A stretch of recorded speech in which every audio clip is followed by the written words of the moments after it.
I want to ask you about the introduction of 2 more teams into the NRLW for next year, season 2025. The Warriors returning and then the Bulldogs entering the competition. How do you think this will play out for the NRLW for years to come? Yeah, it's really exciting, especially to have the Warriors come back in. Obviously, they were part of the original 4 in 2018, and for them to return to the fold is fantastic. It opens up the Pacific as well, so a lot of players coming through that system is going to be really important for their development and their opportunity. And a lot of players who had to come to Australia to play football will be able to return home and have the opportunity to play for their club. The noise out of the last couple of years, especially from the players, is we don't want to go too big too quickly. Yep. Are you worried there is not enough quality talent out there? I'm glad that they waited 2 years to add the extra, because there were talks of it happening this year, and I think this year would have definitely been too quick.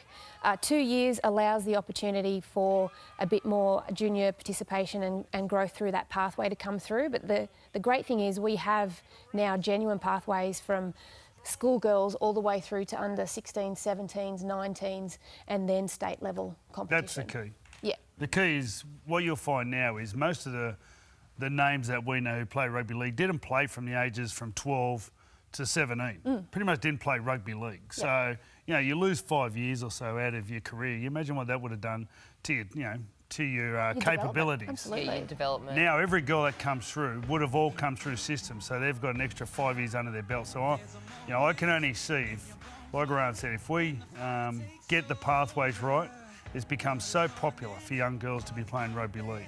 I don't think it's a part of the game that's going to go backwards. Like, I mean, I think year on year participation has grown every year, and I think in the last year it's 17%. So there's 40,000 registered female players at the moment. So the way that it goes from strength to strength just shows you how popular it is. And the thing we were talking before we came on air, like I covered the gold medal match at the 2016 Rio Olympics in the women's sevens rugby, and when you were there you could tell that like this is going to be the start of this big new sport for rugby union, and they, like in classic rugby union style, dropped the ball and didn't go on with it, and a lot of those players have come to rugby league, so that's the pathway for them. Yeah, and a good thing now as well, Olympics happening this year, there's going to be a lot of those players that will be interested in coming into NRLW. So we've got a really genuine opportunity to get some high quality athletes into the program. And I think now, for me personally, the next step is going to be where it sits in the year. Origin, obviously, three games this year for the very first time.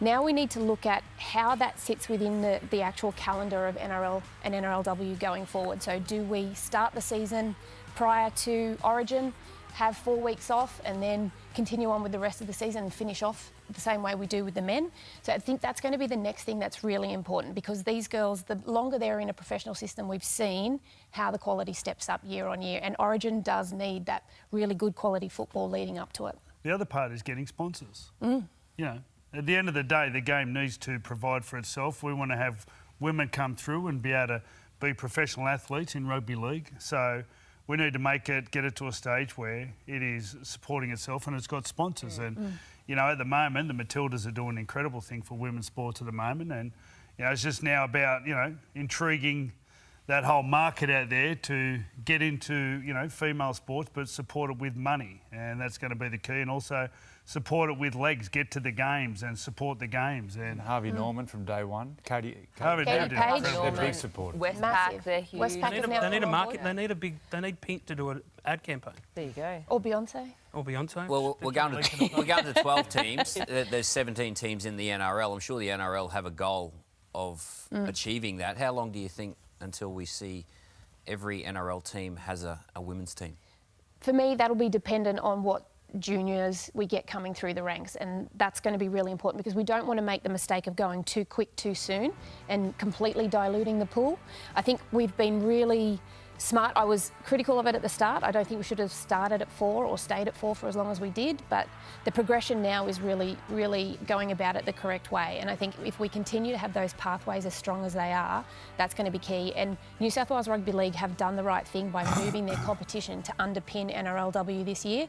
That's vital, because if those players aren't playing NRLW every week, they have to be playing something. So to underpin that competition, that means they come from top tier to bottom tier, they upskill everyone in that bottom tier, but they're still playing footy, and that's going to be important going forward.